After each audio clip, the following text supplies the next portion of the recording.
I'm Rob Wecker, one of the wine guys here at Ironbridge Wine Company, and we're here today to talk about holiday wines. So I want to start, I'm going to offer up an inexpensive option and a more expensive option for each category that we're going to do. So let's start with bubbles. We're the Pepsi generation. It always makes me sad when our bubbles category is probably the least shopped in the whole store. You really don't need a special occasion to drink bubbles. A random Tuesday is a spectacular reason to drink one. So what we've got is kind of a house bubble of ours. This is Prosecco from northern Italy, Casabianca. And then if you wanted, you could go with something a little more classy like this Monica and Chandler champagne. Oh, Moet and Chandon, sorry. So it is Moet, not Moet. It's a Dutch family that married into a French family. So if it was French, it would be Moet, but it's Moet, but we'll save that for another video. Anyway, while we're on the champagne soapbox, I'm going to show you how to open a bottle of bubbles safely so that if your guests aren't wearing fencing masks, they won't be in danger of losing their eyes. So, generally speaking, they have a little tab here on the foil. You just pull that off. You see there's a cage on top of the cork. So I set the bottle down. I always put my thumb over the top. I unscrew the cage. We take that off, keeping our thumb on the cork. So you need to have your bottle icy cold. Otherwise, this cork will have already flown and hit the ceiling. So it's nice and cold. Now what we're going to do is we're actually going to hold the cork and twist the bottle. That's the key here, so you don't break it off. And you just want a little kiss. You don't want the pop. You just want to hear the little kiss. You're open. You don't want to lose all those bubbles that the winemaker worked so hard to get into the bottle. And that's all I have to say about that. Now, let's move on to Riesling. At this point, you've probably turned off the video because I said the word Riesling, which always equals sweet. Not exactly. Riesling, very high quality grape. In some parts of the world, yes, it is sweet, but not in Alsace. So we're in the northern part of France, near the German border. Generally speaking, they're doing German grape varieties, but they're doing it in a dry style. So remember, there's a difference between fruity and sweet. Fruity means there's fruit-forward characters in the wine. Sweet means there's sugar in it.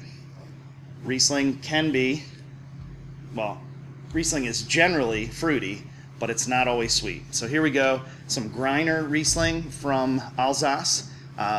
Dry style, completely dry. Lots of beautiful apple fruit. Great acidity, which is really what's going to help you with pairing with your holiday meal. If you want to do something a little more rock star, this is Cuvée Frederick Emile from Trimbach. They're 15th generation winemakers now, so they've been doing it for a couple of years. So move on, let's do some reds. Always this time of the year, one of the most festive reds we see, Beaujolais Nouveau. This one happens to be from the king, George de Boeuf, but we have several of them from the biggest brand down to a mom and pop small farm Beaujolais Nouveau. Fresh, fruity. I think the 2014 vintage was really delicious. It's really kind of your first look at what the new vintage will taste like. These are not long-lived, so buy them up, serve them at your holiday parties. They're always fun. You can even put a little chill on it. And at the other end of the spectrum, this is Oregon Pinot Noir from winemaker Mark Vlasic at St. Innocent. This is Willamette Valley, just south of Portland, Oregon. And it kind of hits those notes between California and Burgundy. There's a nice bit of fruit, but there's also that earthiness, that forest floor that you get from kind of a cooler climate than California, but warmer than Burgundy. And our last category, we're going to do Zinfandel. This is an all-American grape. American is hot dogs and apple pie. And the two I chose, Marietta Cellars. This is what's called kind of a field blend. So during the gold rush, when the Italian immigrants would head out to California, they would plant a vineyard filled with all kind of their favorite grape varieties. So Zinfandel, Carignan, Petit Syrah, they would just plant it in a big vineyard, harvest them all together, throw them in the vat and make the wine.